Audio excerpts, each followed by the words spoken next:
네,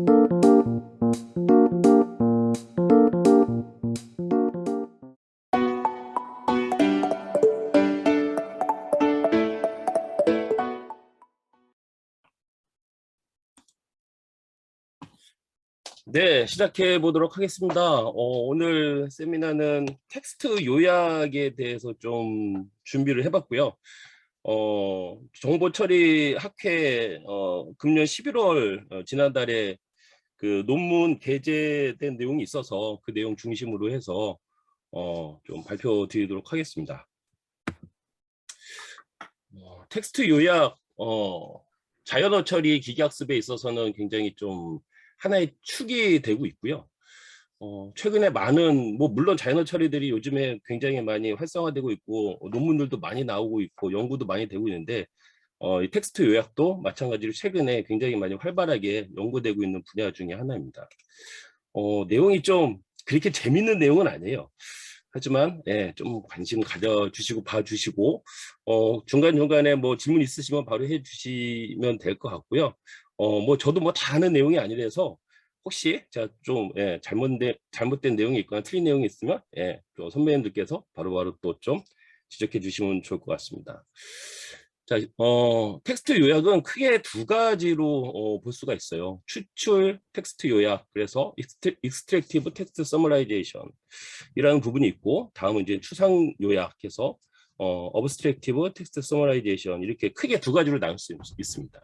먼저 추출 요약은 전통적인 방법으로서 주요 목표는 텍스트에서 원문에서 중요한 문장만 식별을 해내서 그 중요한 문장만 재조합을 해서 요약으로 활용하는 그러한 내용이 되겠습니다.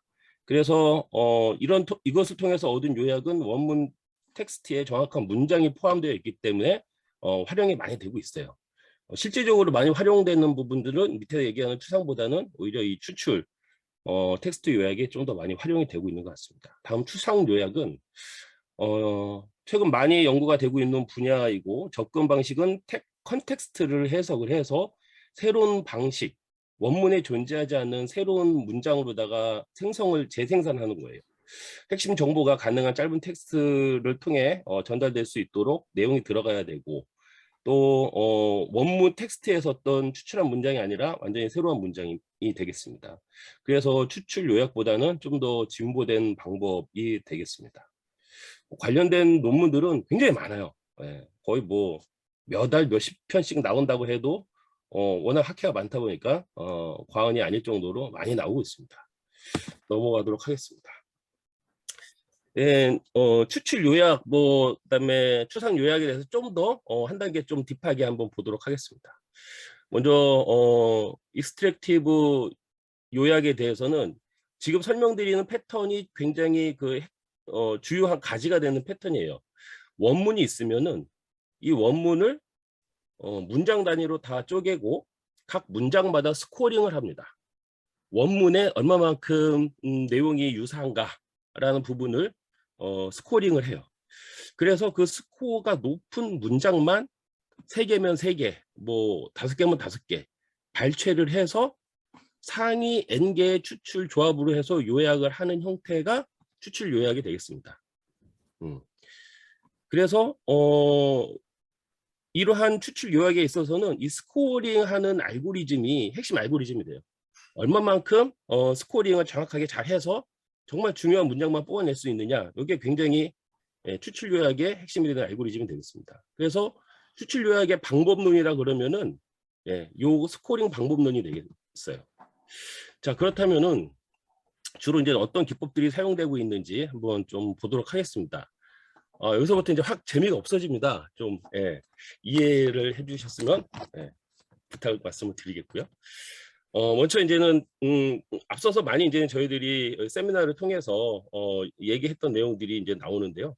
텍스트에 인베이딩하는 기법, 그 다음에 스코어링하는 기법의 두 가지로다가 볼 수가 있을 것 같아요. 텍스트를 먼저 인베이딩, 즉 그 벡터라이제이션 하는 기법에는 제일 정통적인 TF-IDF가 있겠고, 워드 투 벡터가 있겠고, 그 다음에 최근에 많이 사용하고 있는 트랜스포머 기반의 랭귀지 모델에서 상단에서 이제 도출되는 컨텍스트 벡터, 이거를 그대로 사용하는 부분이 있겠고요. 또 센텐스 트랜스포머라 그래가지고 트랜스포머를 활용해서 또 문장에 이제 특화되게 문장 단위로만 이렇게 사용할 수 있도록 만든 또 센텐스 트랜스포머라는 게 있어서 거기서도 유사합니다만은 일반적인 그 컨텍스트 벡터랑 유사합니다만은 또 문장을 이렇게 벡터화 할 수 있는 부분이 있습니다. 다음 스코어링 기법에는 텍스트 랭크라는 방법, 렉스 랭크, 뭐 LSA, 그다음에 뭐 KLSUM, 그다음에 이제 머신러닝 기법들이 이제 쭉 나오게 되겠는데, 앞서서 지금 말씀드린 텍스트 랭크나 또 KLSUM 이런 부분들은 좀 통계적인 방법이에요. 아주 옛날은 아니지만 한 10여 년 된 기법들이고, 최근에 이제 머신러닝 방법들이 많이 나오고 있습니다. 하지만은 추출 텍스트 요약에서 텍스트 랭크나 렉스 랭크 이런 부분들이 많이 좀 베이스로다가 다루어지기 때문에 잠깐만 좀 짚고 넘어갈 수 있도록 할게요. 먼저 텍스트 랭크는 페이지 랭크라고 하는 구글에서 어떤 페이지, 웹사이트의 페이지의 어떤 중요도를 산출하기 위한 그런 알고리즘이 만들어진 게 페이지 랭크인데, 그것을 응용한 게 텍스트 랭크가 되겠습니다. 문장 내 워드들이 있는데 그 워드들을 노드라고 생각을 하고 이 서로 참조하는, 같은 게 출현하는 것들을 이렇게 참조한 것을 선을 긋는다면은 한 노드가 선을 많이 이렇게 받는 게 있어요. 참조 선을 많이 받는 게. 그걸 우리는 디그리라고 합니다. 이 디그리가 높은 순서로다가 해서 문장의 어떤 웨이트를 스코링을 하는 방법이 텍스트 랭크 방법이 되겠어요. 다음에 이제 렉스 랭크라는 방법은 문장들을 노드로다가 생각을 해서 문장들 간의 유사도를 간선으로다가 간주를 하고 그 값을, 유사도의 그 값을 그래프로다가 쭉 만들어서 서로 간의 연관관계가 제일 높은 문장들만을 이렇게 스코링을 하는 방식이 렉스 랭크 방법이 되겠습니다. 다음 LSA라고 해서 레이턴트 시멘틱 애널리시스라고 하는 방법은 우리 아마 앞서서 세미나 할 때 뭐 PCA라든지 LDA, 차원 압축하는, 차원 축소하는 방법론이라든지 또 그 추천에 있어서 팩토라이제이션 하는 방법이라든지 할 때 굉장히 기본이 됐던 SVD라는 게 아마 있습니다. 싱글러 밸류 디컴포지션이라는, 이거를 통해서 어떤 그 행렬의 잠재적인 중요도를 이렇게 추출해낼 수가 있는데, 이것을 텍스트에다가 적용한 게 LSA 방법이 되겠습니다.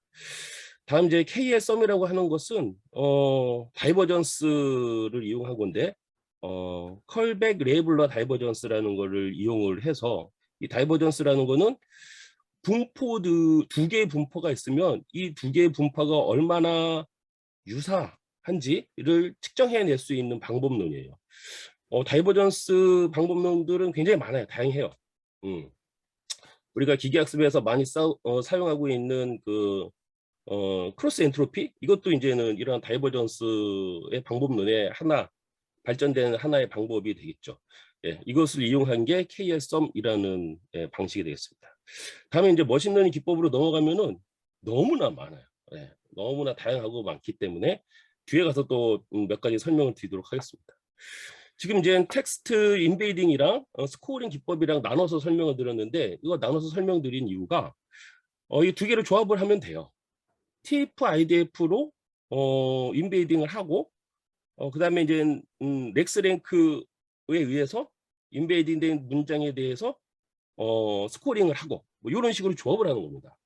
요거를 어떻게 조합하느냐에 따라 새로운 기법이 만들어진다라고 보시면 돼요.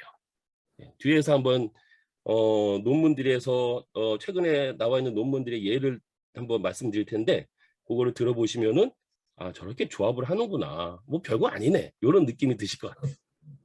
다음 보도록 하겠습니다.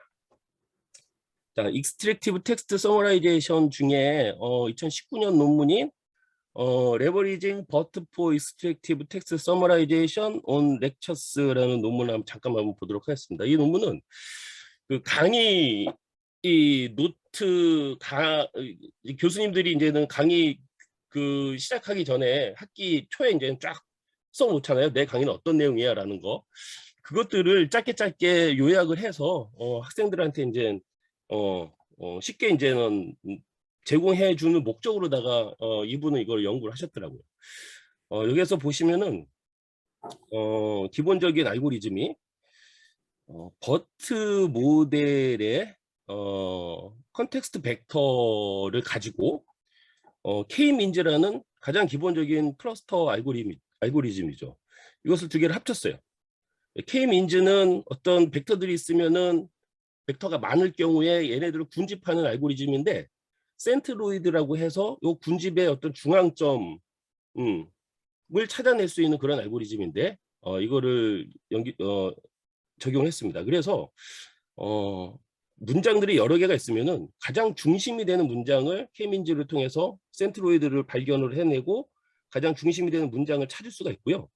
그리고 위치적으로 그 근방에 위치하는 문장들을 뭐 이렇게 제일 가까운 애들을 몇 개를 추릴 수가 있는 거죠. 제일 가운데 있는 문장과 거기에서 제일 가까운 문장 3개를 이렇게 추린다 그러면은 3개의 문장으로다가 요약을 한다. 요렇게 이제 흘러가는 형태가 되겠습니다. 저는 처음에 이걸 봤었을 때, 야, 이게 성능이 잘 나올까 싶은데, 오히려 좋은 성능이 나오고 있는 것이 확인이 됐고요. 또 다음 알고리즘을 한번 보도록 할게요. 논문을 한번 보면은 unsupervised extractive summarization based on, 안 보이네. based on context information이라는 논문이고요. 앞서서 저희가 말씀드릴 때 스코어링을 한다고 했잖아요. 그리고 이 스코어링은 원문과 해당 문장이 얼마나 유사하냐라는 게 이제 주요한 내용이 되는데, 보시면 이 스코어가 시멘틱 시뮬레리티를 가지고 스코어링을 하게 되면은 아무래도 탑 랭크드 된 센텐스들이 유사할 수가 있어요. 첫 번째 랭크와 두 번째 랭크가 유사할 수가 있어요.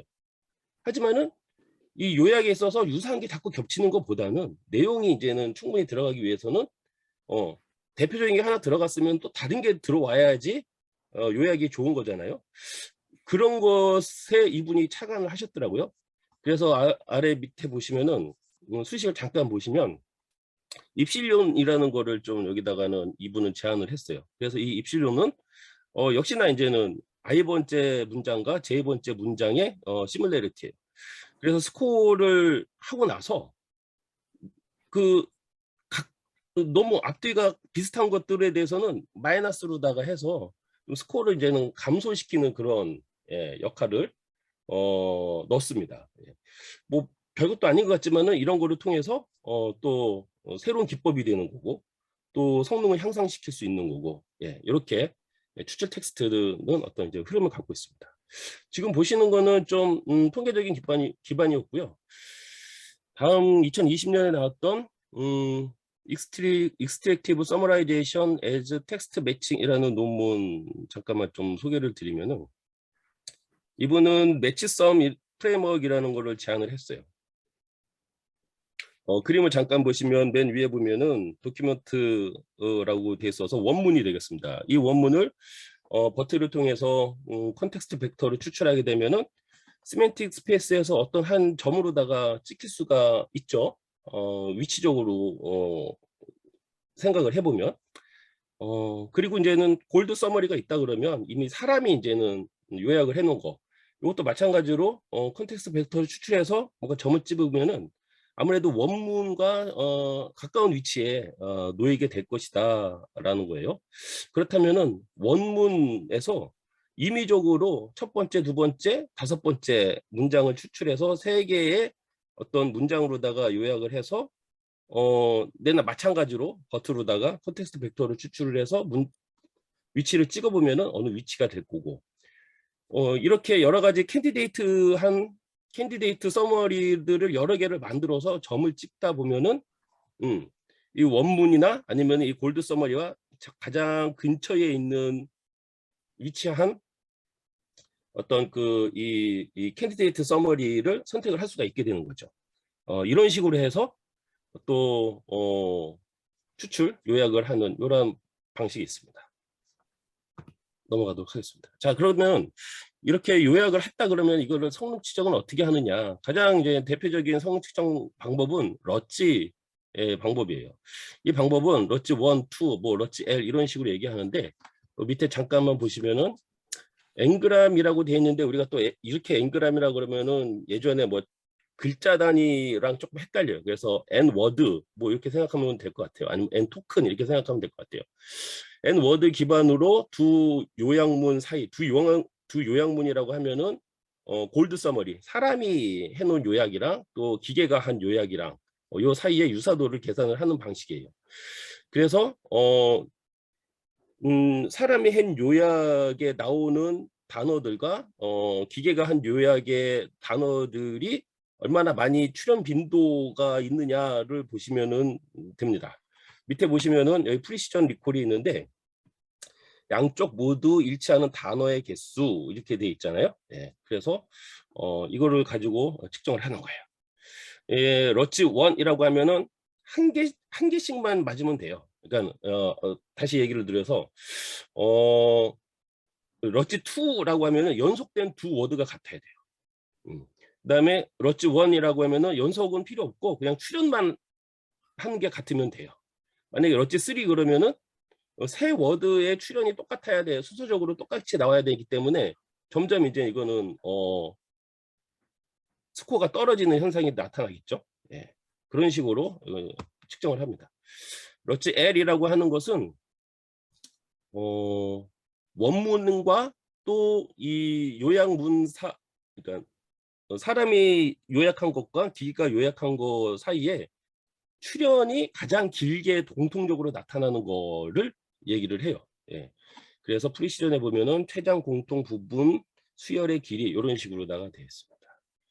그리고 뭐 물론 이제는 리콜과 프리시전이 나오기는 하지만은 보통 이제 러치 1은 몇 퍼센트, 러치 2는 몇 퍼센트 이렇게 얘기하는 거는 F1 스코어를 얘기하는 게 보통이다라고 생각하시면 될 것 같고요. 제가 이 얘기를 말씀드리는 이유는 앞서서 이제는 그 추출 요약, extractive text summarization을 말씀을 드렸는데 요즘에 나오는 이제는 성능들이 어떻게 되는지를 좀 말씀드리기 위해서 요 성능 측정하는 방법에 대해서 말씀드렸고요.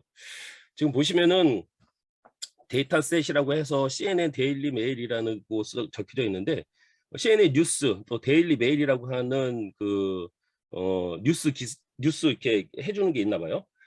영어 데이터셋이고요. 몇백만 개의 원문과 또 요약문이 같이 있는 그런 데이터셋입니다. 요약하는 기계 요약을 공부하는 사람들, 연구하는 분들은 이 데이터셋 굉장히 많이 사용을 하세요. 굉장히 유명한 데이터셋이 되겠습니다. 아래 보시면은 2020년에 나온 HAN SUM2라고 하는 알고리즘이 러치 1이 44%, 러치 2가 42.3%, 러치 L이 43.75 점수를 이렇게 받고 있는 것을 볼 수가 있겠습니다. 앞서서 제가 이 체크썸, 매치썸이라는 거 잠깐 소개를 드렸는데요. 이 매치썸은 랭크 2 두 번째로 랭크가 되어 있습니다. 그래서 러치 1 44.41, 러치 2는 20.386, 예, 러치 L은 40.55, 네, 이렇게 스코어를 받고 있죠. 다음 이제 넘어가 보도록 하겠습니다. 이제 말씀드리는 거는 앞서서는 이제는 extractive summarization이고 지금 말씀드리는 거는 추상 텍스트 요약이라고 해서 abstractive text summarization이라고 하는 부분입니다. 이 부분은 이제 완전히 말을 새롭게 만드는 거예요. 기계 인공지능이 텍스트를 이해하고 말을 만들어내는 그런 요약이 되겠습니다. 이 추상 요약은 주로 지도 학습이에요. 앞에서 추출 요약은 지도 학습도 있고 비지도 학습도 있고 다양해요. 근데 추상 텍스트 요약은 거의 현재까지는 거의 100%는 아니지만 거의 이제는 지도 학습으로 하고 있다. 그래서 원문이 있고 또 이제는 이미 사람이 요약해 놓은 그라운드 트루스에 해당하는 요약이 있습니다. 지난번에 이런 세미나에서 트랜스포머에 대해서 강의가 있었다고 저는 알고 있기 때문에 그 부분을 좀 넘어가도록 할게요. 원문이나 아니면 요약문을 토커나이징하고 또 인베이딩을 해서 다 벡터화를 시키죠. 원문도 벡터화 시키고 요약했던 내용도 벡터화를 시킵니다. 그리고 트랜스포머, 즉 인코더 디코더 그 모델에 이제는 이 부분을 토커나이즈 돼 있고 인베이딩 된 부분들을 넣어서 학습을 시키죠. 보시면은 굉장히 이거는 많이 보셨던 그림일 거예요. 트랜스포머의 아주 그 일반적인 그림이 되겠습니다. 원문 부분은 저 좌측 부분이 이제 디코더고요. 우측 부분이 좌측 부분이 인코더고요. 우측 부분이 디코더가 되겠는데 원문은 이쪽 인코더 쪽으로 다 들어가고 또 요약된 부분은 이쪽 인코더 살짝 거치고 디코더 쪽으로다가 해서 요약이 양쪽으로 이렇게 들어가는 형태로 다 해서 이거를 학습을 하게 되면은 저 트랜스포머는 많은 양의 있잖아 원문과 요약에 대한 데이터셋을 가지고 어떻게 내용을 해석을 해서 요약을 할지를 학습을 하게 됩니다. 네. 넘어가도록 하겠습니다. 이 트랜스포머라 그랬는데 그 기계 번역하는 거와 이 구조 똑같아요. 기계 번역은 A라는 텍스트가 들어가면은 이거를 아예 랭귀지로 바꿔가지고 다르게 해석해서 내오는 거잖아요. 같이 생각하면 됩니다. 원문 긴 문장이 들어가면은 얘를 해석을 해서 다른 방법으로 다 내놓는데 길이를 줄여서 해석을 시켰다라고 생각하시면 돼요. 그래서 알고리즘 구조 자체는 그런 기계 번역 알고리즘 구조와 똑같습니다. 그래서 Obstructive Text Summarization에서 주요 이제 기법이라고 하면은 트랜스포머의 기법이 이퀄로다가 똑같이 생각하시면 돼요. 그러다 보니 우리가 생각하는 버트, 뭐 알버트, 또 바트, 또 GPT 1, 2, 3, 또 뭐 T5 등 이거 굉장히 많아요. 굉장히 다양하게 나오고 있죠. 그래서 추상 텍스트 요약은 별도의 어떤 그런 물론 이제는 여기 기반에 이런 기본적인 트랜스포머 기반에 사람마다 이제는 더 성능을 높이기 위해서 뭔가 이렇게 본인들만의 기법들을 추가를 하는데 핵심 맥락은 이러한 트랜스포머에 해당이 된다. 자, 그러면은 추상 텍스트 요약에 있어서 성능은 최근에 이제는 어떻게 되고 있는지 한번 보도록 하겠습니다. 예. 여기서 보시면은 GLA XX라지라고 하는 모델 알고리즘 되겠고요. 러치 1은 44%, 러치 2는 21.4%, 러치 L은 41.4% 쭉 이렇게 되어 있습니다. 보시는 것처럼 여기 바트라고 하는 일반적인 트랜스포머에다가 이 논문에서 뭐 R 드랍이라는 거를 추가를 한 그런 내용이다라고 보시면 되겠고요. 랭크 4에서도 보시면은 바트에다가 RSF라는 걸 추가했다 이렇게 보시면 될 것 같습니다. 넘어가도록 하겠습니다. 혹시 여기까지 질문 없으시면 계속 해보도록 하겠습니다. 질문 있어요. 네, 질문. 네, 질문 주십시오. 바로 앞장이에요. 네, 점수가 44.7, 23.1 나오는데 네. 이게 어느 수준인 거예요? 몇 점이 만점이에요? 물론 100점이 만점이고요. 엄청 낮은 거네요. 이거 엄청 높은 겁니다. 엄청 높은 아, 겁니다. 엄청 높은 겁니다. 어떻게 말씀드려야 되나?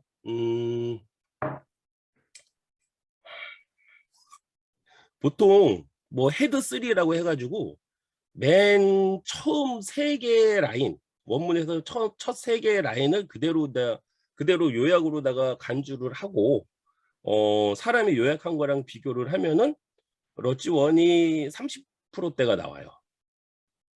네. 그래서 지금 저 정도면은 거의 뭐 스테이트 오브 더 아트 소타에 이르렀다라고 많이들 얘기를 하고 있습니다. 그럼 100점이 만점이라고 하셨는데 네. 만점의 개념이 뭐예요? 맞았다라는 개념이요. 예, 100점, 그러니까 100점. 100점은 똑같다는 건가? 그럼 요약이 똑같아요. 안 돼? 예, 사람이 요약한 거랑 기기가 요약한 거랑 똑같이 나오면 그게 100점이에요. 저기 어 알라딘이라는 온라인 서점이 있는데 네. 거기에서 많은 노가다 작업 중에 하나가 책이 이렇게 새로 입고되면 네. 그거를 요약을 해가지고 네. 웹에다 게시를 해야 되는데 네. 이제 그거를 이제 이런 인공지능 기법으로 할 수 있는가라는 질문이 들어왔는데 네. 지금 이런 인공지능 기법으로 자연어 처리 텍스트 서머리제이션 기법으로 책의 요약문을 제시했을 때 어느 정도 만족한 결과가 나오는 수준인가요, 현재요? 제가 읽기로는 충분히 나오는 수준으로 알고 있고요. 예. 추상 요약은 아직도 그렇게 대량의 큰 텍스트 길이가 길 때는 좀 잘 안 돼요. 네. 그래서 지금도 아마 많이 활용되는 거는 추출 요약을 많이 활용을 하고 있습니다. 그게 그리고 사람이 쓴 문장처럼 이렇게 나옵니까? 아니면 그냥 뭐 키워드 정도로 나오는 건가요? 텍스트 앞에서 얘기했던 추출 요약은 예. 어차피 추출 요약은 그 원문에 있는 문장을 발췌하는 거기 때문에 문장을 다 네. 발췌하는 거예요, 통째로. 예. 네, 그렇기 때문에 사람이 쓴 거랑 똑같죠? 추출 같은 경우에는. 그러면은 제일 핵심 문장을 뽑아낸다고 보면 되나요? 네, 맞습니다. 추출 네. 추출 요약은 핵심 문장을 뽑는 거예요. 제일 핵심 문장 하나 뽑고 네. 그 다음에 핵심 문장 뽑고 그 다음에 핵심 문장 뽑고 해서 예를 들어서 이제는 세 줄로다가 압축을 한다. 뭐 이런 식으로 하는 거죠. 추상 요약은 완전히 새롭게 만든다 그랬잖아요. 텍스트를. 이게 사람이 쓴 것처럼 나와요. 문법이라든지 이런 거 다 기계학습이 인공지능이 고려를 하고 조합을 시켜서 사람이 쓴 거랑 거의 유사하게 나옵니다. 심지어 패러프레이즈라고 하죠. 다르게 표현도 해서 나와요.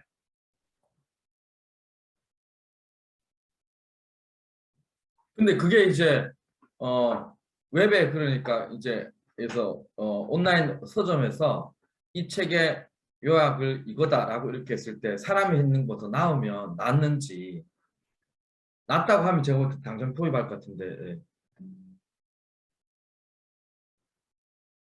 사람이 요약한 것보다 낫느냐? 예. 그러니까 예. 실제로 활용은 많이 하고는 있는 걸로 알고 있고요. 그렇지만 네. 사람이 한 것보다 낫지는 않죠. 아무래도. 예. 예. 극단적으로 뭐 그럴 수밖에 없는 이유는 앞서서 말씀드렸지만은 뭐 러츠 1, 2, 3 보면은 40%잖아요. 예. 예, 사람이 했던 거에 비해서 그냥 직관적으로 거기에 비해서 한 40% 정도 수준이다라고 생각하시면 될 것 같은데. 도와줄 수 있는 정도는 되겠네요. 네? 네, 그렇죠. 그러니까 이렇게 얘가 한번 해주면 사람이 그걸 좀 수정해가지고. 그렇죠. 그럴 수 있는데 사실 뭐 문장으로 나온 거가 뭐 못 읽거나 그러지 않고 뭐 사람이 쓴 것처럼 나오죠. 그렇지만은 얼마만큼 내용을 다 반영해서 요약을 했느냐, 요게 이제는 잘 안 맞는 수 있다라는 거죠. 네, 알겠습니다. 네. 하지만은 이 책의 내용이 대략 어떤 내용이겠구나라는 거는 충분히 전달 가능한 수준으로다가 나온다. 말씀드릴 수 있을 것 같아요. 다음은 이제부터 이제 말씀드리는 거는 제가 이제 그 11월 정보처리학회 논문에 게재했던 그 내용을 좀 추려서 말씀을 드리려고 해요. 그러면은 기계학습으로다가 요약을 이런 식으로 하는구나라는 어떤 좀 그런 느낌을 전달 드릴 수 있을 것 같습니다. 자, 앞서서 이제는 추출 요약과 추상 요약 두 가지 말씀드렸는데, 추상 요약, 즉 문장을 다시 만드는 요약은 인코더, 디코더 기반으로 하는 트랜스포머 방법으로서 사람 수준 이상에 도달을 했지만 원문과 요약상이 반드시 필요해요. 그러다 보니 사실 요약을 만드는 거는 뭐 100만 개의 뉴스 기사에 대해서 요약을 만든다, 이거 굉장히 힘든 거죠. 데이터셋 라벨링도 힘든데 요약을 심지어 만든다는 건 굉장히 어려운 거예요. 그러다 보니 영어 및 뭐 중국어, 일본어의 경우에는 연구에 필요한 데이터셋이 사실 이제 10여 년 전부터 구축이 돼 있었어요, 얘네들은. 우리나라의 경우도 올해 디지털 뉴딜 정책에 의해서 올해 6월에 이게 데이터셋이 처음 나왔습니다. 그러니 이 비주류 언어권, 뭐 태국어, 막 말레이시아 이런 데서 데이터셋이 없어요. 그렇기 때문에 추상 요약에 대해서도 데이터셋이 필요 없는 비지도 학습 기반의 모델이 필요하다라고 보고 본 논문에서는 겐 기반으로 해서 복수의 문장을 하나의 문장으로 압축해서 합치고 이를 인코더 디코더에 의해서 다시 보정하는 비지도 학습 기반의 추상 요약 방법을 제안을 하는 거고요. 마찬가지로 CNN 데일리 메일 데이터셋을 통해서 성능을 검증하고 한국어에 대해서도 그 결과를 한번 보도록 준비를 해봤습니다. 그래서 이제 제안한 방법은 보시는 바와 같이 메인 컨셉이 이러합니다. 원문에 옛날 어느 집에 귀여운 여자아이가 태어났어요. 아기는 무럭무럭 자라서 예쁘고 고운, 마음씨 고운 소녀가 되었어요 라는 문장이 있다 그러면 이거를 문장을 재조합하는 거를 원문에서 발췌를 하자라는 거예요. 토큰들을. 요약을 하면은 여자 아기가 자라서 소녀가 되었어요. 이런 식으로. 네.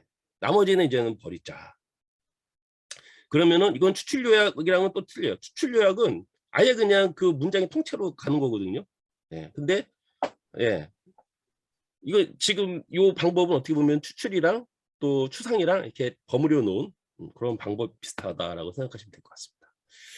자, 그래서 세 개의 스텝으로다가 나눴습니다. 첫 번째 스텝은 익스트랙티브 추출 방법에 의해서 주요 문장을 추출을 한다. 본 논문에서는 버트에 의해서 각 문장의 텍스트 벡터를 얻고 이후 텍스트 랭크에 의해서 n개의 주요 문장을 추출한다. 이거는 이제 기본적인 어떤 문장 익스트랙티브 방법이랑 뭐 대등소이하죠. 예. 뭐 스텝 2에서는 요 부분이 스텝 2가 가장 좀 핵심이 될 것 같은데 우리 겐 아마 우리 세미나에서도 겐 다뤘던 걸로다가 알고 있는데 센텐스 바이너 겐이라고 해서 그냥 뭐 자체적으로 제안해 본 겐입니다. 2개 또는 3개의 문장을 하나의 문장으로 압축해서 합치도록 만드는 겐을 적용을 하고 세 번째에서는 스텝 2에서 나왔 그것도 어떻게 보면 토큰의 조합이다 보니까는 문장이 문법적으로 완성되지 않을 수 있을 수 있기 때문에 이를 보완하기 위해서 불완전한 문장을 문법적으로 완성시키는 그런 트랜스포머, 인코더, 디코더 모델을 여기다가 적용을 했다. 이렇게 생각하시면 될 것 같아요. 그래서 스텝 2는 앞에서 좀 말씀 다 드렸던 것 같아서 스텝 1은 앞에서 말씀 다 드렸던 것 같아서 넘어가도록 하겠습니다. 스텝 2에서는 예, 보통 2개 이상 또는 보통 한 2개, 3개의 문장을 하나의 문장으로 합치는데 개인을 사용한다라고 말씀드렸고요. 요약은 세 번째 꼭지입니다. 요약은 다음에 3개 개념으로 구현될 수 있다. 첫 번째는 원문의 내용과 같다. 유사성. 두 번째는 원문의 길이보다 짧아야 된다. 압축성. 세 번째는 사람이 읽을 수 있어야 된다. 문법성. 이상의 3개의 개념을 그대로 겐 알고리즘에서 언급하고 있는 사용하고 있는 디스크리미네이터로 구현을 하고요. 제너레이터에서 생성한 텍스트를 이 3개의 디스크리미네이터로 요약이 될 수 있도록 이렇게 만드는 과정을 거쳤다 생각하시면 될 것 같아요. 자, 제가 말씀드렸던 그런 겐의 구조가 어떻게 되느냐에 대해서 한번 말씀을 드리면은 처음에 이제 문장이 2개의 문장이 들어갈 수가 있겠죠. 첫 번째 문장 뭐 옛날 어느 집에 귀여운 여자아이가 태어났어요. 두 번째 문장 뭐 아기는 자라서 예쁘고 고운 소녀가 되었어요. 이걸 각각의 토큰들을 입력으로 갖고 아웃풋도 입력의 개수와 똑같아요. 개수는 똑같아요. 그리고 이 네트워크의 구조는 그냥 뉴럴 네트워크 구조라고 생각하시면 될 것 같습니다.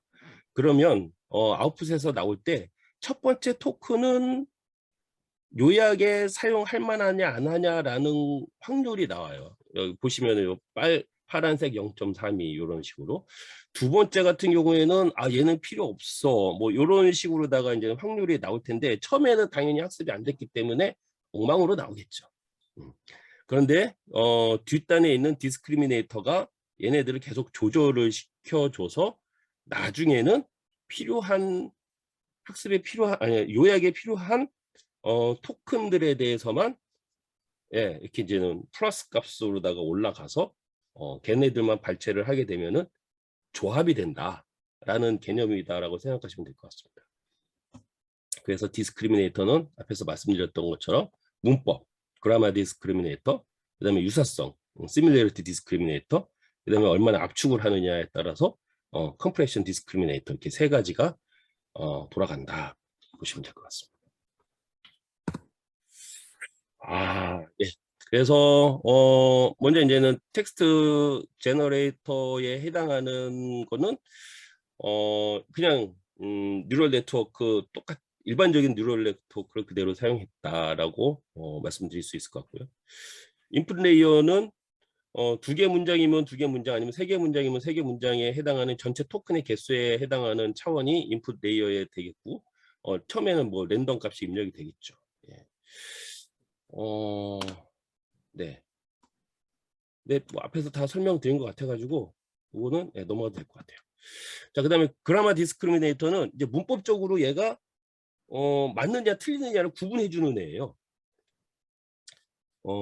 단순히 문법적으로 정상의 문장은 1을 주고 이상의 문장은 0을 주는 분류적 클래시피케이션에 해당이 됩니다.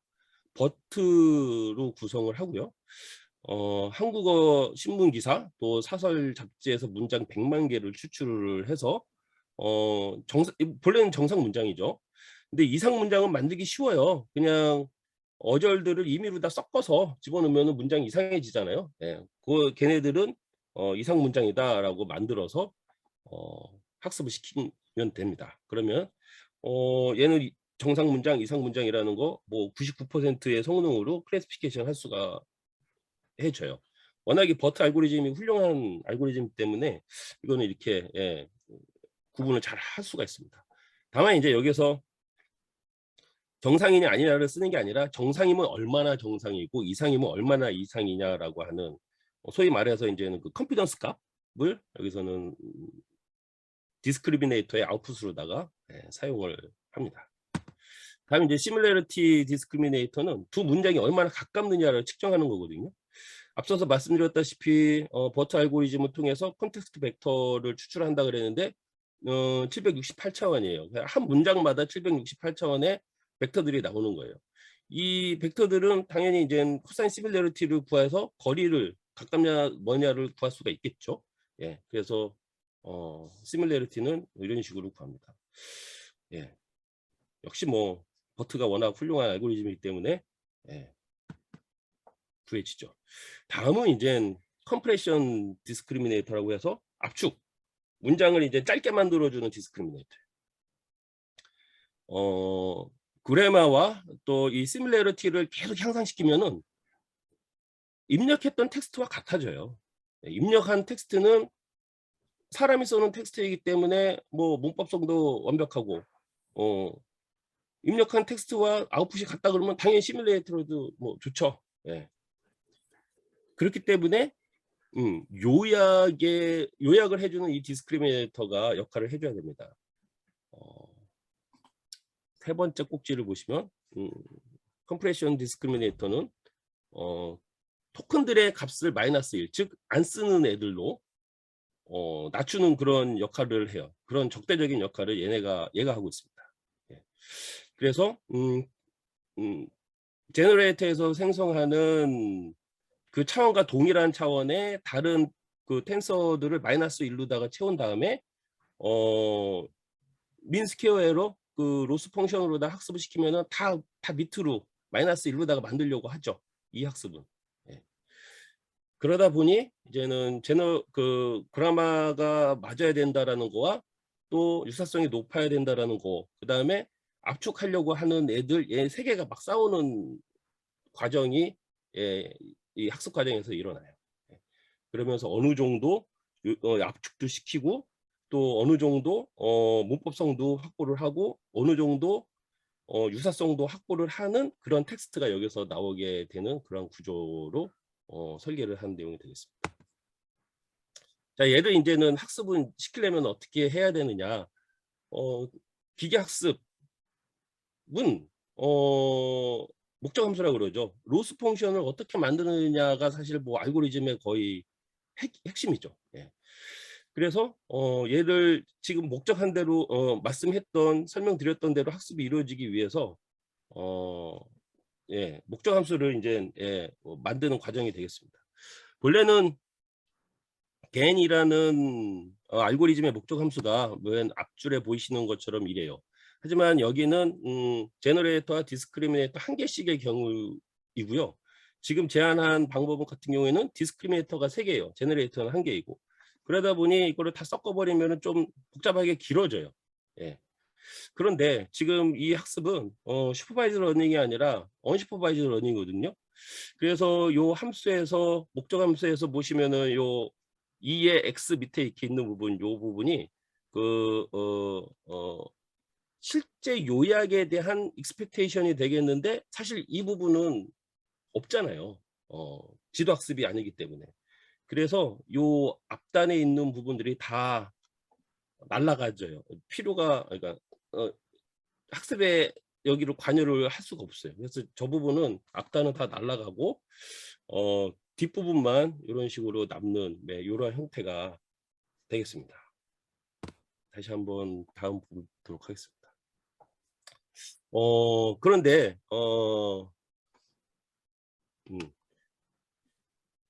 이 생성된 제너레이터에 의해서 생성된 벡터들은 사실 다시 한번 텍스트로 바뀌어서 디스크리미네이터로 들어가야지 이게 문법이라든지 유사성과 압축을 측정을 할 수가 있는데, 그대로 벡터가 그대로 디스크리미네이터에 들어가면 이게 측정을 못해요.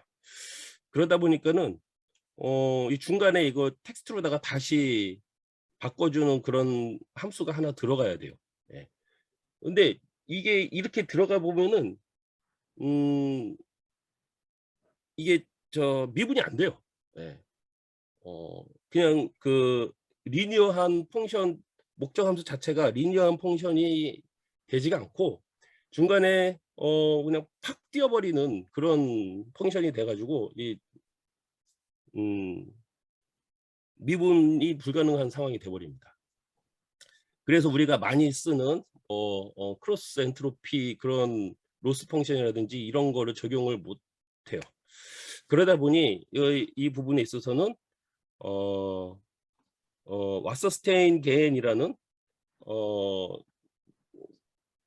겐에 있어서 또 다른 목적 함수를 만들어 놓은 게 있는데 그렇게 연구되어 있는 부분이 있는데 그것을 좀 적용을 한다. 예, 이렇게 생각하시면 될 것 같습니다. 그리고 지금 말씀드렸던 부분은 그라마에 대한 부분이고요. 다음 이제 시뮬레이터에 대한 부분도 동일해요. 그라마랑 동일해요. 다음 그렇지만 이제는 컴프레션 부분은 압축하는 부분은 좀 틀립니다. 그냥 마이너스 1로만 떨어뜨리면 되기 때문에 우리가 흔히 사용하는 그 MSE 그 민 스퀘어 에러 요 펑션을 목적 함수로다 그대로 사용할 수가 있어요. 그래서 요 세 가지를 다 조합을 하면은 우리가 목적하는 목적 함수가 될 수가 있습니다. 근데 앞에서 말씀드렸다시피 이게 그라마나 시뮬레러티가 우승을 하게 되면은 이 압축성은 날라가져요. 그러니까 이게 적대적으로다가 싸우는데 얘네들이 중간을 가지 않고 한쪽으로만 훅 갈 수가 있다라는 거예요. 네. 압축성이 이겨버리면은 그냥 다 날아가 버리고 없는 거고요. 또 그라마와 시뮬레리티가 우승을 하게 되면은 이겨버리면은 들어가 입력했던 거와 똑같은 그런 아웃풋이 나오는 상황이 되죠. 요약이 안 되고. 네. 그래서 이것을 중재시킬 수 있도록 예, 뒤에 뭐 이렇게 세개 로스에 대한 표준 편차를 추가를 하면은 한쪽 로스가 올라가고 떨어지고 하지 않고 같이 떨어질 수 있도록 만들어 주는 거죠. 예. 스텝 3에서는 맨 마지막에 이제 인코더 디코더를 통해서 다시 한번 예, 문장을 부드럽지 못한 문장을 손 보는 그런 역할을 한다라는 부분이고요. 자, 트레이닝에 있어서는 앞에서 설명한 것처럼 이 세 개의 로스에 대해서 표준 편차 항을 두지 않으면은 얘가 수렴을 못 해요. 예. 그러니까 같이 안 낮아져요. 예, 모든 로스가 다 떨어져야지 이게 학습이 되고 수렴이 되는 건데 그렇지가 못하다는 거죠. 하지만 표준 편차항을 두면은 세 개가 같이 예, 낮아질 수 있도록 이렇게 학습을 유도를 할 수가 있습니다. 자, 그래서 CNN 데일리 매일 그 데이터셋으로다가 실험을 이제는 또 앞에서 계속 설명드렸던 그 알고리즘을 가지고 실험을 해봤어요. 예. 보시면은 스텝 2가 그 앞서서 말씀드렸던 그 겐에 의해서 2개, 3개 문장을 이렇게 합친 거거든요. 여기서 보시면은 R1이 퍼센테이지가 아니기 때문에 이건 30%예요. 30%, R2가 8%, RL이 17% 이렇게 되고 있죠. 예. 그래서 앞서서 기존의 것들은 뭐 R1이 44%, R2가 뭐 20 몇 프로, 또 뭐 러지 L이 거의 한 이것도 한 40%대에 막 이렇게 나왔었잖아요. 그거에 비하면은 훨씬 떨어지죠. 사실 기존의 이 추상 요약들은 지도 학습이고 이거는 비지도 학습이다 보니까는 아무래도 비지도 학습 쪽이 성능 자체는 예, 떨어질 수밖에 없는 상황이기는 합니다. 한국어 기사 뉴스 기사에 대해서 한번 보도록 하죠. 어떻게 요약이 되는지 잠깐만 한번 이거에 대해서 보도록 하겠습니다. 원문은 이게 토니모리 화장품에 대한 뉴스 기사예요. 원문은 한 저 정도 길이가 되겠고요. 스텝 1에서는 이 중에서 3개를 추출을 했습니다. 3줄을, 중요한 3줄을. 그래서 한번 지금 잠깐만 한번 읽어보면은요. 토니모리는 이를 위해 올해 핵심 과제를 유통 다각화 및 브랜딩 강화, 히트 상품 개발, 고부가가치 사업 확대, 파트너의 소통 강화 등 4가지로 정했다. 또 서울 마포구 홍대 인근의 토니모리 스트리트 컬처 플래그십 스토어를 개장할 예정이다. 이를 바탕으로 토니모리는 보다 우수하고 신뢰성 있는 제품력을 선보일 방침이다. 라고 3개의 문장을 스텝 1에서 추출했고요. 스텝 2에서는 앞서서 설명드렸던 그런 과정을 통해서 이 3개 문장을 한 개의 문장으로다가 압축을 한 겁니다.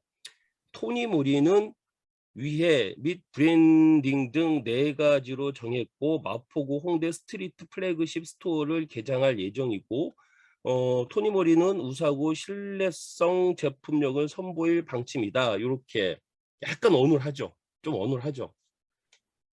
뭔가 조금 부족한 듯하고. 스텝 3에서는 그거를 그래도 최대한 부드럽게 만들어 보려고 한 거예요. 토니모리는 이를 위해 브랜드 및 브랜딩 등 4가지로 목표를 정했으며 조만간 마포구 홍대 스트리트 일대 플래그십 스토어를 개장할 예정이고 토니모리는 우수하고 신뢰성 있는 제품력을 선보일 방침이다. 이렇게 나왔습니다. 이것도 뭐 약간 이상한 부분이 있기는 합니다. 다음 케이스 한번 보도록 하죠. 이거는 이제는 KT에서 기계 소리를 분석해서 고장을 예측하는 뭐 스마트 팩토리 AI 솔루션 기가 사운드 닥터라는 거를 개발했다. 그러한 내용들이 이제 쭉 원문에 나와 있는데요. 스텝 1에서도 세 줄을 여기서 추출을 합니다. 기가 사운드 닥터는 기계 전문가 소리만 듣고도 기계 내부에 어느 부품이 이상이 있는지 판단할 수 있는 아이디어에서 출발한 기술이다. 기가 사운드 닥터 실증 사업을 진행 중인 대구의 한 제지 공장에서 KT 연구원들이 기계 소리를 분석해서 장애 예측하는 테스트를 진행하고 있다. 이러한 현장 적용으로 기계의 돌발 정지를 예측하는 등 성과를 입증했다. 요거를 앞서서 설명드렸던 개인을 통해서 압축을 하면은 스텝 2에서 이렇게 나옵니다. 소리만 듣고도 부품에 있는지를 아이디어에서 출발한 기술이고 기가 사운드 닥터 대구의 연구원들이 분석해 장애 테스트를 진행하고 있고 현장 적용으로 기계의 돌발 정지 등 성과를 입증했다. 스텝 3에서 이걸 좀 더 부드럽게 만들면 소리만 듣고도 부품에 이상이 있는지를 판단하는 아이디어에서 출발한 기술이 기가 사운드 닥터. 대구의 연구원들이 이를 분석해 장애 테스트를 진행하고 있으며 현장 적용으로 기계 돌발 정지를 감지하는 기술을 개발하는 등 기술적 성과를 입증했다. 이렇게 나왔습니다. 그라운드 트루스는 이제 사람이 해놓은 건데요. 어떻게 보면은 이거는 조금 잘 못하신 것 같아. 왜냐하면은 실제 중요한 내용은 없이 그냥 오히려 다른 얘기들만 좀 더 하신 것 같아. 하지만 뭐 사람이 해서 이게 그라운드 트루스니까 어쩔 수 없죠. 아무튼 뭐 이런 식으로 요약을 할 수가 있었습니다. 한국어 요약은 이 샘플링이 사실 그 앞서서 말씀드렸던 CNN 데일리 메일이라고 하는 영어 데이터셋은 요약 자체도 되게 잘 돼 있어요. 몇 줄씩 해놨어요. 근데 AI 허브에서 발표한 제공한 한국어 데이터셋의 요약은 한 줄씩이에요. 한 줄씩. 그래서 조금 그래요. 어쨌든 그렇게 해서 볼 때 한국어 같은 경우에는 뭐 R1이 16%, R2는 4%, RL은 12%, 훨씬 더 낮은 성능이 나왔습니다. 네, 결론입니다. 오리지널 그리고 또 서머리가 페어가 되어 있는 데이터셋이 없이 언슈퍼바이즈 형태의 추상 요약에 대한 가능성은 그래도 확인했다라고 보고 있고, 하지만 성능 향상은 더 필요한 것으로 필요하죠. 여러분들이 실제 내용을 보셨던 것처럼 세 개의 디스크리미네이터의 스코어를 리워드로 하는 트랜스포머 플러스 강화학습 요런 쪽으로다가 좀 발전을 시키면 좀 더 성능 향상을 언슈퍼바이즈드이면서도 요약할 수 있는 성능 향상을 할 수 있지 않겠는가, 이렇게 기대를 하고 다음 연구는 이런 방향으로 좀 해보려고 하고 있습니다. 네, 좀 재밌게 또 설명을 드려야 되는데 이 내용 자체가 그러하다라고 좀 제가 변명 아닌 변명을 하면서 질문 있으시면 주십시오. 교수님, 아니 좀 소장님, 저 본인 소개하셨습니까 처음에? 처음에요? 조금 많이 예. 해주세요. 왜냐하면 여기 지금 여기 들어오신 지는 오래 되셨는데 발표를 두면 다른 분들 이렇게 하면서 또 다른 분들 좀 네트워킹이 돼야지 서로가 떠올 수 있으니까. 그렇죠? 예. 예. 예. 서머리제이션 한 줄 하지 마시고 방금 하니까 5줄. 저는 아시아나 IDT에 있습니다. 아시아나 IDT의 ICT 융합연구소 소장으로 있고요. 우리 뭐 연구소가 뭐 소장이라고 하지만은 연구소가 막 이렇게 큰 인원이 있는 건 아니고요. 약 한 15분 정도 계십니다.